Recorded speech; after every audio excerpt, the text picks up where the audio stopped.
ஒரு வழியாக 2025 புத்தாண்டு வந்துடுச்சு. கடந்த 2024 அதிக லாபம் கொடுத்ததா தங்கம் இருந்த நிலையில் இந்த ஆண்டில் தங்கம் விலை எப்படி இருக்கும் என்பதில் பலருக்கும் கேள்வி இருக்கு. இந்த முறையாவது நாம வாங்கக்கூடிய அளவுக்கு தங்கம் விலை குறையுமா இல்லை தொடர்ந்து எகுருமா அப்படிங்கிறதுல பலருக்கும் சந்தேகம் இருக்கு.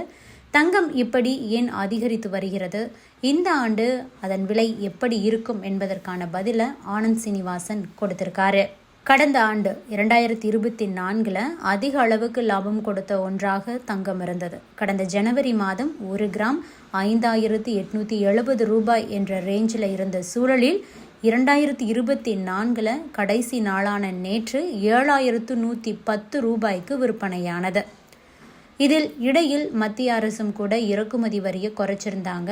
அதுவும் இல்லாமல் போயிருந்ததுன்னா தங்கம் விலை உச்சத்தை தொட்டிருக்கும். 2024 தான் இப்படி போயிடுச்சு. சரி, 2025 தங்கம் விலை கொஞ்சமாவது குறையுமா, அதை வாங்கிறதுக்கு ஒரு வாய்ப்பு அமையுமா அப்படிங்கிறது பலருக்கும் கேள்வி இருக்கு. குறிப்பாக தங்கம் விலை ஏன் இப்படி உயர்ந்து கொண்டே போகிறது அப்படிங்கிற சந்தேகம் பலருக்கும் இருக்கிறது. இதற்கான பதிலை தான் பொருளாதார வல்லுநர் ஆனந்த் சீனிவாசன் கொடுத்திருக்காரு. அவர் தனது யூடியூப் பக்கத்தில் என்ன சொல்லியிருக்காருன்னா, பொதுவாக அமெரிக்காவில் வட்டி விகிதம் குறைக்கப்படும் போது தங்கம் விலை அதிகரிக்கவே வேணும். இந்த முறை வட்டி விகிதம் குறைக்கப்பட்ட போதும் கூட அமெரிக்க மத்திய வங்கி ஆளுநர் இன்னொரு விஷயத்தையும் சொன்னார். அதாவது 2025 2 முறை மட்டுமே வட்டி விகிதத்தை குறைக்க போறதா கூறியிருக்காரு. அவர் 2025 5 முறை வட்டி விகிதத்தை குறைப்பேன்னு சொல்லியிருந்தா தங்கம் விலை எகிரி இருக்கும். நாம் ஆக்ஷனை மட்டும் பார்க்கக்கூடாது, கூடவே அவர் என்ன சொன்னார் என்பதையும் பார்க்க வேண்டும்.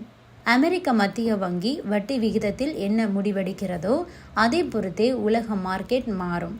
அமெரிக்க டாலர் மதிப்பு வலுவடையும் போது இந்திய மதிப்பு ரூபாய் சரியும். இந்திய பங்குச்சந்தைகளுக்கு அது நல்ல செய்தி கிடையாது. நாம் வெறுமனே கடந்த 3 ஆண்டு பங்குச்சந்தையை பார்த்துவிட்டு சூப்பராக லாபம் வந்திருக்கு அப்படின்னு சொல்வோம். ஆனால் 3 ஆண்டுகளில் ரூபாய் மதிப்பு எந்த அளவுக்கு சரிந்துள்ளது என்பதை பாருங்க. 3 ஆண்டுகளில் டாலருக்கு நிகரான ரூபாய் மதிப்பு 71 85 ரூபாயா போயிருக்கு. அதாவது 30% சரிஞ்சிருக்கு. அப்படி பார்த்தோன்னா டாலர் மதிப்பில் நம்ம முதலீட்டில் ஏற்கனவே 30% காலி. எனவே நாம் நமது லாபத்தை எப்போதுமே டாலரில் தான் பார்க்க வேண்டும். எனவே இதை வைத்து பார்க்கும்போது தங்கம் சிறப்பாகவே இருந்திருக்கு. கிட்டத்தட்ட இரட்டிப்பாகி இருக்கிறதுனே சொல்லலாம்.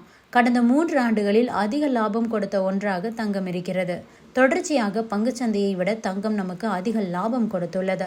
இப்படி சர்வதேச அளவில் என்ன நடக்கிறது என்பதை நாம் பார்த்து புரிந்து கொள்ள வேண்டும்னு சொல்லியிருக்காரு. முன்னதாக அவர் இன்னொரு வீடியோவில் கூட என்ன சொல்லியிருப்பாருன்னா, 2025 தங்கம் விலை உயரும் அப்படின்னாலும் கூட கடந்த ஆண்டு 2024 உயர்ந்த அளவுக்கு உயராது அப்படின்னு குறிப்பிட்டிருந்தாரு. அதே நேரம் அடுத்த ஆண்டு தங்கம் விலை 2026 உயர்ந்து உச்சத்தை தொடும்னும் குறிப்பிட்டிருந்தாரு. தங்கம் வச்சிருக்கிறவங்க அச்சப்பட தேவையில்லைனும் இதில் எளிதாக லாபம் கிடைக்கும்னும் குறிப்பிட்டிருக்காரு. இதுதான் 2025 நிலவரம். இது ஒரு செய்தி மட்டும்தான். இதை நிச்சயமாக முதலீட்டு ஆலோசனையாக எடுத்துக்கொள்ளக்கூடாது. முதலீடு சார்ந்த முடிவுகள் எடுக்க முன்பாக உங்கள் பொருளாதார ஆலோசகரிடம் உரிய ஆலோசனை கேட்ட பிறகு உங்களுக்கு ஏற்ற முடிவை எடுக்க வேணும்.